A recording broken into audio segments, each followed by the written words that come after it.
Hi, so my name is Daron. I'm an interactive designer and a game designer. I'm showing here at Ludicious my game Blind Drive. It's a game about driving blindfolded, basically. It's an action arcade narrative game with a twist where you have no visuals.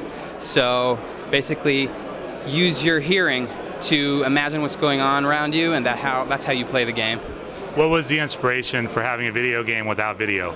Well, the inspiration was like you drive in a car so often, but you're not really listening to what's going on, but you are aware of it just very subconsciously, and we wanted to bring that up to the front. Like take away your eyesight, focus on the visual, on the audio, and see what happens. And you find out once you do it that a lot of these familiar sounds you actually know how to understand. So once you get past the first panic factor of like I have no idea what's going on, I don't know what's going to happen.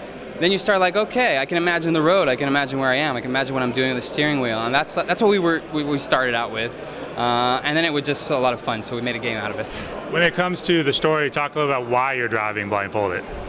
Well, that's part of the story, so I'm not going to divulge any spoilers, but basically it has to do with something happened in your past and someone who's really upset with you for having done something with your ears, and now it's this payback time.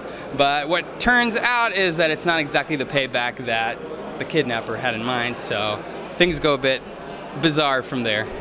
How important is having surround sound type earphones for playing this game accurately?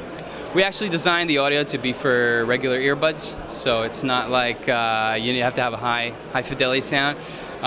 It helps, obviously, but our goal was like maximum immersion, most realistic possible gameplay on the least high-tech setup you could have, which would be your phone with your headphones. So it would be for mobile games, for mobile platforms as well. And it could equally work well if you have a full dedicated setup where you're sitting in front of it and fully focused. So we want to sort of play for both audiences.